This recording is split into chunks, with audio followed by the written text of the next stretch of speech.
के झंडा निशानी तोरे बाबा सादा जय हो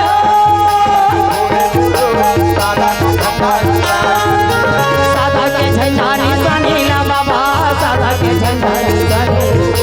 सादा के झंडा सादा के झंडा निशानी ला बाबा सादा के झंडा निशानी जय हो सादा के झंडा निशानी ला बाबा सादा के झंडा निशानी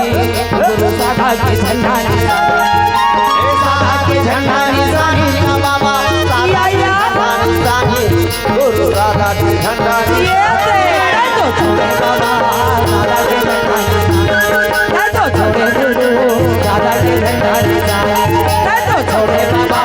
सादा के झंडा हाँ तो छोड़े गुरु सादा के झंडा निशानी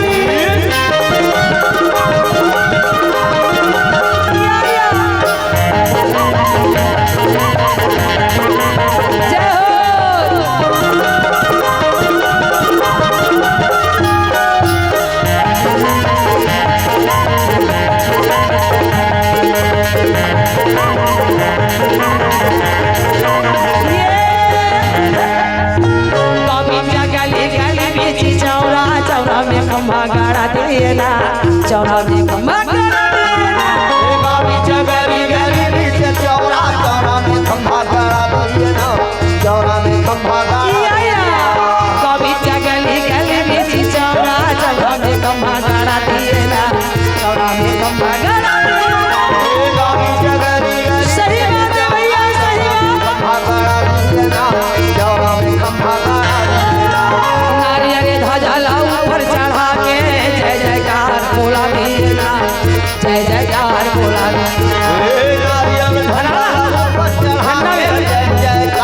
जय हो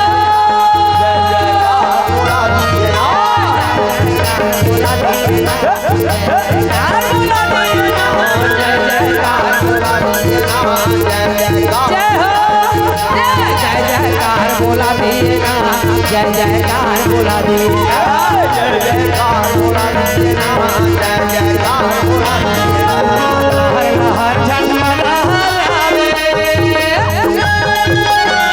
हर हर झंडा लहरावे ये दुनिया पहचानेगा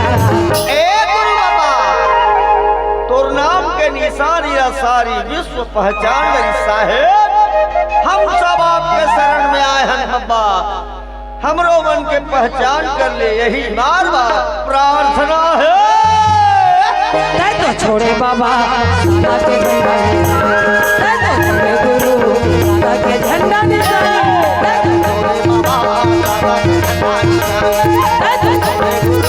सादा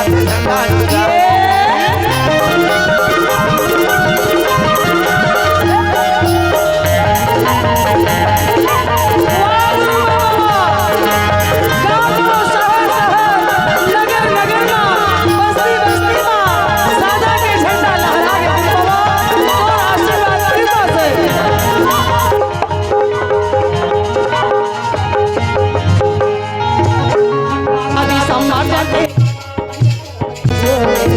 हाथी जोड़ 18 दिसंबर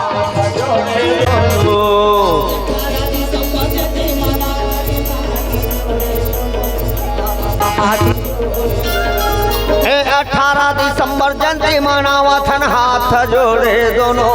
बाबा हाथ जोड़े दोनों नहीं है बाबा ए रक्षा हमार तह कर दे गुरु बाबा नहीं है दुनिया माँ कोनो तोर छोड़ नहीं है दुनिया माँ कोनो हाँ नहीं है दुनिया माँ कोनो ये दुनिया माँ कोनो नहीं है दुनिया माँ कोनो बाबा नहीं है दुनिया माँ कोनो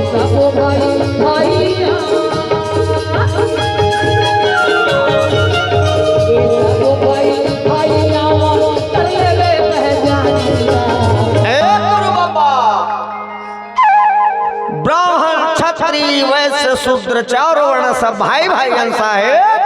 सबला एक सूत्र में बांध के सत्य ज्ञान रखा दे बाबा, यही बार बार प्रार्थना है। तै तो छोड़े बाबा साथ के तै तो छोड़े तै तो छोड़े बाबा